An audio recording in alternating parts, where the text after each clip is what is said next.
Yo, what is going on, guys? Welcome back to the Murdoch DeFi YouTube channel. And today we're going to be checking out the Vineyard. Now, the Vineyard has been a miner that has been around for a little bit now. If we actually look at the contract and click analytics here, and then be able to check the matic balance from when it started. So we're looking around the 26th of March. So like I said, it's been around for a while now. You can see the TVL is continuing to grow rather, right? Currently 250K in here, about 182,841 matic actively staked or deposited into this smart contract. Again, this is on Polygon, but what I wanted to do is because they're doing things differently, I think it's very important to kind of highlight what they're doing differently. And then, of course, what we're going to do is go through their white paper and also their Haze crypto audit to figure out exactly how they're doing it and what sets them apart from other miners in the space, right? But before we go ahead and jump into today's video about the Vineyard, please do make sure that you subscribe to the YouTube channel here. If you are new here, you're definitely going to want to consider subscribe, or after you subscribe, you're going to want to consider hitting the notification bell as well, right? Everything that we really talk about here on the channel is very time sensitive, as is really everything in crypto and DeFi. So the sooner you get your eyes on the content that I publish, the better in terms of opportunities that you could potentially take advantage of. Also, there is going to be the first link down below in the description that's going to take you to the landing page for the premium Discord server. You'll be able to view the laundry list of benefits that you could potentially take advantage of when signing up for the premium group. All right, now that is out of the way, let's go ahead and check out the Vineyard, right? So as you can see here, 182,000 matic staked into the contract. I currently have 4,143 winemakers harvesting some rewards for me. So with this one, you can hire winemakers, you can ferment, which is compounding, you can harvest. However, when we look at these statistics, this is where things start to get a little bit different. So up to, and when we talk about this daily return, right, everybody knows that this is highly dependent on the overall protocol, a bunch of different factors, which we'll get into, but daily return up to 8%. Deposit fee is 8%, and then they have an insurance fee, which is also 8%. So right off the bat here, you're looking at a 16% deposit fee in total with the deposit fee and the insurance fee. And instead of getting into this stuff here, what I want to do is actually head on over to the white paper because this is very good to know. So about the Vineyard, we are an innovative take on most token miners.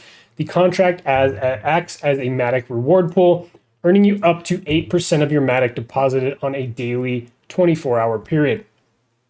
With most pools, there's a developer fee, which taxes your deposits/withdrawals. Usually this is sent to the owner. That is where we are different. Compared to most reward pools, our deposit/withdrawal tax goes to an insurance fund for the contract. This is to ensure that if the project ever slows down, we can reward the last investors in the game and replenish the contract funds if needed. The Vineyard is locked staking rewards pool with a variable interest rate. The funds deposited are transferred into, transformed into winemakers and cannot be unstaked. You can only withdraw your earnings on a daily basis. I'm sure that they are. Yeah, they are. This proven strategy: 6 days compound on a daily basis, and then harvesting or claiming your profits for that day on day 7, right? So how is the Vineyard different? How we can avoid what happened to other projects? Many other projects contract gave a fixed return regardless of users' activity, contract balance, etc. There was no variables in place that would allow the contract to adjust the returns if needed. And I think that they're directly referring to the daily ROI dApps that had a run probably about a month ago. I would have guessed that that is what they're talking about there. It says that our contract allows the reward rate to automatically drop if the contract detects that users are withdrawing too often relative to the contract's growth. It is based on the rehiring, or fermenting in this case, and harvesting habits of the community. Here they go over their proven strategy. Again, this is something that we should all know by now, but some tokenomics. So transaction information and taxes. Rewards can be invested or reinvested and withdrawn on a daily basis. There is a max 300 Matic per transaction, and it's noted here. And again, this is per transaction, not like total deposit, right? Coming back over here, it says to ensure the max rewards 8%, we recommend this strategy. Okay, the interest rate is variable interest rate. This means it is subjected to change depending on the health of the contract, harvesting and fermenting habits, referral rewards, deposit frequency, all those things factor into the interest rate, right? So there is no tax on fermenting or compounding, but every deposit and withdrawal has a base tax of 8% to ensure the contract longevity, along with an insurance fee. The tax is made up of two fees, the base 8% tax and the 8% insurance fee listed below, for a total of 16% on every buy and sell. This does not apply to compounding. This, in my opinion, is absolutely insane. I mean, when we look at it from a tax perspective, this is higher than what a lot of Titano forks are offering, right? So in my opinion, this tax is, again, however, like 8% of that 16% is dedicated to this insurance treasury. So that's, I mean, it's kind of interesting. I do see both sides of it. You know, from an investor point of view, and also from like the development of a project's point of view. So it's kind of hard to say, you know, 100% how I feel about that. But my initial reaction is like, man, 16% on every buy and sell is absolutely insane. So the insurance and marketing treasury. So on the 16% tax, 8% is dedicated to the insurance treasury. This is used for contract replenishment and buybacks.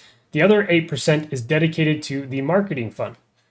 For the time being, our team fee is currently 0%, but this will change depending on marketing performance and will eventually be 3%. 80% of the insurance treasury is dedicated to rewarding users who deposit most recently if the project ever slows down drastically. 20% is allocated for contract replenishments when the APR is low, if most users are withdrawing too often. All these methods are in place to best ensure the reward rate for everyone. They of course have their standard referral system here, 12% of that initial deposit. They have the contract address here as well. But since there is this insurance treasury, and 8% of every buy or every deposit and claim is going into this treasury, I would really like to know this wallet. Just if we're talking about from an investor standpoint, like I want to make sure that that's what they're doing with the actual funds that are going directly into that wallet. Just because like they're, you know, that's a lot of money, right? So variable interest rate. Compared to a fixed interest rate, a variable interest rate means that the reward rate can fluctuate and change relative to many factors. The variable interest rate, sometimes called an adjusted or floating rate, is the type of interest rate that fluctuates over time because it is based on an underlying benchmark interest rate or index that changes periodically. What can affect the daily rewards? Obviously, we know all these things affect like your daily rewards, contract balance, frequency of daily deposits and or withdrawals, and the overall market condition or the price of Matic or whatever token that is being used for that specific miner. So it says winemakers are essentially a portion ownership of the contract. The winemakers you hold represent a portion of the contract size. Therefore, the Matic reward value can fluctuate depending on the contract health. That totally makes sense to me. They have some FAQ stuff here on the website as well. If you have been paying attention to these miners for the last couple of weeks, then you should be completely up to speed. with all of this stuff, how it works. If you're not, definitely come read through this stuff on your own. But if we look at the Hayes crypto audit here, you can of course see that there is that 16% deposit and withdrawal fee on buying the eggs, which is the actual function within the smart contract or the call there. And really, it says the basic interest rate based on the audit date is 5.96% daily. Obviously, depending on the way that the contract is performing, that number can fluctuate, right? But that is the base interest rate, as so said by the auditing company there. Overall, like if you guys have never read through this kind of information, it's good to understand. This kind of gives you a little bit more insight on the actual functionality of the contract, how it all works. But yeah, that being said, let me know what you guys think about their addition of an insurance fee. Like I said, like I could see the benefit of it, but I wonder if that's something that is hindering investors from getting in, right? Because to be taxed 16% right off the rip, and once you're claiming, like it just increases the amount of time it's going to take you to ROI, which, I mean, if we're looking at it from a protocol health point of view, it's definitely not a bad thing. But from an investor's point of view, when there's other options out there with less deposit fees, it's hard to say if that is something that is going to be a barrier of entry for people jumping into this contract. But I mean, as of right now, if we look at the growth of the contract, right, it's still doing pretty well. So that is pretty cool to see. That being said, guys, let me know what you think about the Vineyard down below in the comment section of today's video. But that is going to wrap the video for today. If you could leave a like, I would greatly appreciate it. And we'll catch you on the next one.